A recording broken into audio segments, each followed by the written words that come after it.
दोस्तों normally trading में क्या होता है, जब हमें प्रॉफिट होता है ना हम खुश होते हैं। जब हमारा लॉस होता है हम दुखी होते हैं। आपको कितना भी समय हो जाए, कुछ भी हो जाए, लॉस होता है तब थोड़ा बहुत दर्द तो होता ही है, और जब प्रॉफिट होता है तब खुशी तो होती ही है। जो कोई भी लोग ऐसा करते हैं कि हमें कोई फ़र्क नहीं पड़ता, ये बस कहने की बातें होती है। थोड़ा सा तो अफेक्ट होता ही है और यही सच्चाई है। तो जब भी देखो हमें प्रॉफिट होता है हम बहुत खुश होते हैं, लॉस होता है हम थोड़े से दुखी हो जाते हैं। कैलकुलेटेड रिस्क होता है, वो लॉस देने के लिए हम तैयार रहते हैं, सब कुछ होता है, पर थोड़ा बहुत तो होता ही है। इस बार ना मेरे साथ उल्टा हुआ है। डीएलएफ के स्टॉक में मैंने स्विंग ट्रेड प्लान किया था। 4% के अराउंड यहाँ पर आप देख सकते हो मुझे प्रॉफिट हुआ है। तो यहाँ पर मुझे खुश होना चाहिए कि मुझे अपने ट्रेड में 4% का प्रॉफिट हुआ, पर यहाँ पर वो रियल खुशी निकल के नहीं आ रही है जो कि हर बार आती है।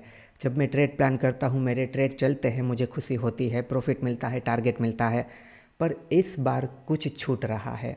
और वो जो छूट रहा है और वो जो कमी मुझे दिखाई दे रही है, वही कमी मैं आज आपके साथ शेयर करने वाला हूँ, ताकि मेरे एक्सपीरियंस से, मेरी गलती से आप लोगों को पता चले और आगे जाके ऐसा कुछ आप ना करो। देखिए मैं आपको बताता हूँ, ये डीएलएफ का स्टॉक है। यहाँ पर आप देखो ये ब्रेकआउट हुआ था, ब्रेकआउट करने के बाद ये इस तरीके से ऊपर की तरफ गया था। तब मेरा ध्यान इस पर नहीं था, ये मेरी वॉच लिस्ट में नहीं था। मैंने इसे जब देखा ना, ये इस किसी लेवल पर था, तो यहाँ पर तो मैं ट्रेड नहीं करता, क्योंकि ऑलरेडी यहाँ से ये निकल चुका है। 4 दिन से लगातार ऊपर की तरफ जा रहा था। मैंने इसे अपनी वॉच लिस्ट में रखा और वेट किया यहाँ पर इस लेवल पर आने का। ये है एक रिटेस्ट लेवल कि ये यहाँ पर आएगा ना तब मैं इसे ट्रेड करूँगा, और इस जोन के नीचे का छोटा सा मैं एसएल दूंगा और यहाँ तक का मैं टारगेट रखूँगा। टारगेट मुझे मिल चुका है। तो यहाँ पर मैंने इस तरीके से पूरा प्लान किया था। ये इस लेवल पर आया, यहाँ पर इसने 1 आवर के टाइम फ्रेम पर बुलिश कैंडल बनाई, बुलिश कैंडल का हाई ब्रेक किया। देखो मैं आपको 1 आवर पे दिखाता हूँ। देखो यहाँ पर आप देख सकते हो, देखो ये 1 आवर में ये बुलिश कैंडल बनी, इसका हाई ब्रेक हुआ। तो यहाँ पर ये सब कुछ मैंने देखा, मैंने यहाँ पे ट्रेड प्लान किया। इस जोन के थोड़ा सा नीचे मैंने अपना एसएल रखा कि चलो इसके नीचे आएगा, मैं छोटे से एसएल में निकाल दूंगा और टारगेट एटलीस्ट मैं यहाँ तक का रखूंगा। तो मैंने ट्रेड लिया, मेरा ट्रेड चला, थोड़ा सा ऊपर गया, पर उसके बाद क्या हुआ पता है? उसके बाद देखो अचानक से ये कैंडल बनी। ये कैंडल कौन सी है आपको पता है? ट्रंप साहब ने कहा था कि वो ईरान के साथ सीज़ फायर नहीं करने वाले। पहले बात चल रही थी कि सीज़ फायर होने वाला है। अब ट्रंप साहब की मर्ज़ी बदल गई, उन्होंने कहा कि हम सीज़ फायर नहीं करने वाले हैं। तो ये न्यूज़ आते ही देखो ये प्राइस यहाँ पर थी, डीएलएफ का स्टॉक यहाँ पर था, पूरी मार्केट गिरी थी तब। तो यहाँ से ये स्टॉक आ गया यहाँ पर। अब मैं यहाँ पे देखता रहा।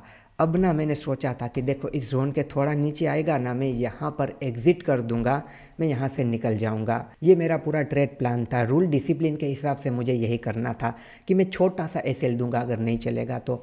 पर ये न्यूज़ थी तो दिमाग ने कहा ये न्यूज़ है, थोड़ा सा वेट कर लो, न्यूज़ ख़त्म हो जाएगी तो ये चल सकता है। देखो यहाँ पर ये रिटेस्ट कर रहा है, ये पुल बैक करके इस तरीके से निकल सकता है, न्यूज़ का असर है। कल थोड़ा सा गैप अप ओपन हो जाएगा, अगेन से इस जोन के ऊपर आ जाएगा, फिर इसे ऊपर ही जाना है। ये मेरा एनालिसिस था, ये सब कुछ ठीक था। पर एक बात को समझना, ट्रेड प्लान करते वक्त मैंने सोचा था इस जोन के नीचे मैं निकाल दूंगा, यहाँ कहीं पर मुझे निकालना था। एग्जिट यहाँ से थोड़ा सा नीचे आया, फिर रिकवर कर लिया, पर मैंने निकाला नहीं। तो आप कह सकते हो कि इस बार थोड़े से इमोशंस बीच में आ गए। देखो ये कहने की बातें हैं कि 100% इमोशंस को कंट्रोल कर लो। हम इंसान हैं, हम रोबोट नहीं हैं। 100% इमोशंस को कोई भी कंट्रोल नहीं कर सकता। मेरा जो ट्रेडिंग का बेसिक टू एडवांस का पूरा कोर्स है ना, वहाँ पे ट्रेडिंग साइकोलॉजी का पूरा मैंने लेक्चर रखा है, पूरा कोर्स रखा है।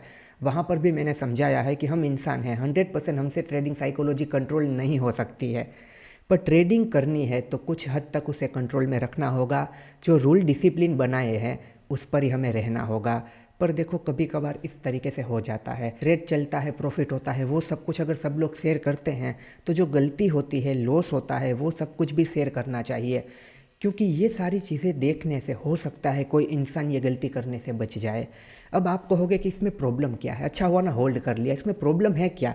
देखो आपको तो टारगेट मिल गया, यहाँ तक का टारगेट था, मिल गया, छोटे से एसएल के साथ अच्छा टारगेट मिल गया, ये तो अच्छी बात है। ठीक है चलो होल्ड कर लिया, गलती की, रूल तोड़े, डिसिप्लिन तोड़ा, कोई बात नहीं है, पर ट्रेड चल तो गया।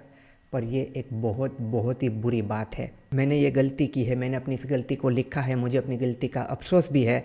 मैं ये गलती दोबारा कभी करूँगा भी नहीं। इस तरीके से होगा, ये मेरा एसएल ले लेगा, फिर ऊपर जाएगा, फिर भी मैं ये गलती नहीं करूँगा। इससे पहले भी डिवाइस लैब के स्टॉक में मेरे साथ ऐसा हुआ था। तब देखो क्या हुआ था, डिवाइस लैब ने मेरा एसएल लिया। देखो इस तरीके से, यहाँ पर मेरा एसएल था, यहाँ पर मेरा एसएल ले लिया और फिर इस तरीके से ऊपर की तरफ गया था। तब मैं एसएल पर निकल गया था और ये ऊपर गया ना, तब मैंने सोचा था यार ये तो देखो टारगेट की तरफ चला गया, पर फिर मैंने अपने आप को संभाल लिया। कोई बात नहीं, ऐसा तो होता रहता है। हमेशा अपने रूल डिसिप्लिन पर आप बने रहो। पर ये डिवाइस लैब मेरे ऊपर ये खेल कर गया था ना, तो वो थोड़ा बहुत शायद दिमाग में रह गया था। तो इस बार मेरे दिमाग में क्या हुआ होगा कि डिवाइस लैब उस बार ऐसे हिट करके ऊपर की तरफ चला गया था ना, तो यहाँ पर थोड़ा सा ज़्यादा रिस्क ले लेता हूँ। यहाँ कहीं पर आएगा चलो निकाल दूंगा, वरना देखता हूँ कल के दिन ऊपर जाता है कि नहीं। नसीब अच्छा था कि ये चला गया। आप मान लो ये ऊपर ना गया होता, अगले दिन उससे भी बुरी न्यूज़ आ जाती और इस तरीके से कैंडल बन जाती, मैं निकल ही नहीं पाता, तो मेरा क्या होता। मेरी कैपिटल का एक बहुत ही बड़ा हिस्सा यहाँ पर चला जाता ना, बड़ा लॉस हो जाता ना। उस लॉस को मैं 5-6 ट्रेड में भी शायद फिर कवर नहीं कर पाता। यहाँ पर मैं एसएल दे के निकल जाता ना, अगले ट्रेड में इसका डबल मिल जाता अगर ट्रेड चल जाता तो। पर अगर ये मेरे साथ हुआ होता ना, तो 4 से 5 ट्रेड में शायद वो कवर नहीं होता। आप मान लो अगले दिन बहुत ही बुरी न्यूज़ आ गई, मार्केट यहाँ पर गैप डाउन ओपन हुआ और इस तरीके से नीचे की तरफ जाने लगा। क्या कर लेता मैं? कुछ भी नहीं कर लेता। अब मैंने सिर्फ ऐसे ही रेंडमली इसे होल्ड नहीं किया था। देखो यहाँ से ट्रेंड लाइन आ रही थी, मैंने फिबोनाची रिट्रेसमेंट लगाया था, कुछ चीज़ें देखी थी और मुझे पता था कि ये जो न्यूज़ का असर है ये इतना ज़्यादा रहने वाला नहीं है और इतने समय का एक्सपीरियंस कह रहा था कि इसके रिकवर करने के चांस है, इसीलिए मैंने होल्ड कर लिया था। पर फिर भी ऐसा नहीं करना चाहिए। तो मैंने इस बार ये गलती की है जो आप लोगों को बताना ज़रूरी था, ताकि आप लोग इस तरीके से ना करो। देखो यहाँ पर एक बार प्रॉफिट हो गया, यहाँ पे टारगेट मिल गया, पर हर बार अगर हम ये गलती करेंगे कि एसएल पर नहीं निकलेंगे और इस तरीके से हो जाएगा ना, हम पूरे ख़त्म हो जाएंगे। तो इस बात का ख्याल रखना, मैं भी ख्याल रखूँगा, आप भी ख्याल रखना। तो देखो अपने रूल डिसिप्लिन पर रहना है, चाहे कुछ भी हो जाए। कभी कभार रूल डिसिप्लिन ब्रेक हो जाते हैं, पर खुद को संभाल लो और इस हद तक मत होने देना कि ऐसा सब कुछ हुआ तब भी आप नहीं निकले। अगले दिन ये नहीं चलता ना, इस कैंडल का लो ब्रेक होता ना, मैं यहाँ पे निकल जाता। हाँ देखो यहाँ तक का एसएल था, मैं एसएल यहाँ तक का देता। मैंने सोचा था कि इस कैंडल का लो ब्रेक होगा तो मैं निकल जाऊँगा, पर मेरा नसीब अच्छा था कि इस कैंडल का लो ब्रेक नहीं हुआ, तो मैं कैंडल को यहाँ तक नहीं आने देता।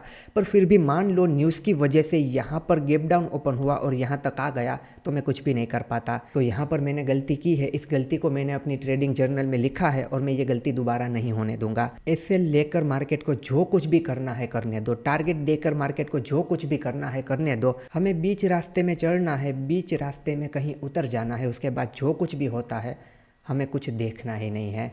हाँ आप अपने एसएल को ट्रेल कर सकते हो। देखो ज़्यादा प्रॉफिट के लिए अपने एसएल को आप ट्रेल करो ऊपर की तरफ, हाँ टारगेट की तरफ।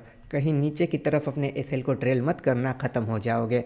तो हमेशा अपने रूल डिसिप्लिन पर बने रहो यार। ये गलती मैंने की है, आप ये गलती मत करना। और अगर ऐसी गलतियाँ कर रहे हो तो अब से तो बिल्कुल ही मत करना। और एक बात को ये भी समझना, कितना भी समय हो जाए, कितना भी नॉलेज हो, कुछ भी हो, कितना भी एक्सपीरियंस हो, कभी कभार इस तरीके से गलती हो जाती है, ये ट्रेडिंग है। पर सही समय पर अपने आप को संभाल लो तो अच्छा है, वरना आप ख़त्म हो जाओगे। क्योंकि देखो एक बात को समझना, ये चीज़ तो कभी कभी होगी कि ऐसे लेके मार्केट ऊपर की तरफ जाएगा, पर यहाँ पर ना हमारी आदत बिगड़ती है। फिर हर बार हम अपने रूल को तोड़ेंगे, डिसिप्लिन पे ट्रेड नहीं करेंगे। और रूल डिसिप्लिन पे ट्रेड नहीं करेंगे ना, तो ट्रेडिंग में हमारा कुछ भी नहीं होगा, हम ख़त्म हो जाएंगे, हम यहाँ पर पागल हो जाएंगे। आप इस बात का ख्याल रखना, रूल डिसिप्लिन पे ट्रेड करोगे ना, यहाँ पर एसएल दे दिया, ये आपके रूल के हिसाब से आपने एसएल दे दिया, फिर मार्केट को जो करना है वो करने दो। पर रूल डिसिप्लिन पे ट्रेड करते रहे ना, तो फिर अगले ट्रेड में, उससे अगले ट्रेड में, उससे अगले ट्रेड में आपको अच्छा प्रॉफिट हो ही जाएगा। रूल डिसिप्लिन पे बने रहोगे तो आप ट्रेडिंग में कुछ कर पाओगे। इस तरीके से आदत ख़राब होगी, रूल डिसिप्लिन तोड़ोगे ना, तो इस तरीके से आप ख़त्म हो जाओगे। क्योंकि मैंने जो यहाँ पर ये चीज़ की है ना, ये कब काम की है पता है? अगर मुझे एक बार ट्रेड करना है ना तो ये काम की है, 2 दिन ट्रेड करना है ना तो काम की है, चलो 5 दिन, 10 दिन, चलो 1 महीना ट्रेड करना है ना तो ये चीज़ काम की है। चलो कोई बात नहीं, इस तरीके से लक काम कर जाएगा। पर मुझे रोज़ के लिए ट्रेड करना है, ज़िंदगी भर के लिए ट्रेड करना है, ट्रेडिंग मेरा काम है, तो फिर ये चीज़ मेरे लिए काम नहीं करेगी, फिर ये चीज़ मुझे बर्बाद कर देगी। फिर मेरे लिए काम क्या करेगा? मेरे लिए काम करेगा यहाँ पे रूल डिसिप्लिन पे बने रहो, एसएल दे दो, भले फिर उसे जो करना है करे। एक दिन के लिए आके ट्रेड करना है, चलो कोई बात नहीं, एक दिन में कुछ नहीं होगा। पर अगर आपको रोज़ के लिए ट्रेड करना है ना, तो आपको रूल डिसिप्लिन को फॉलो करना ही होगा, वरना यहाँ पर आपका कुछ नहीं होगा। तो ये जो कुछ भी मुझे समझ में आया, जो कुछ भी मेरे साथ हुआ, वो मैंने आपके साथ शेयर किया। होप्स तो आपको समझ में आया होगा। चलिए, तो आप अपनी गलतियों पर काम करना। जो कुछ भी छोटी मोटी गलतियाँ मुझसे हो रही है, मैं भी उस पर काम करूँगा। अब हम मिलेंगे अगले वीडियो में।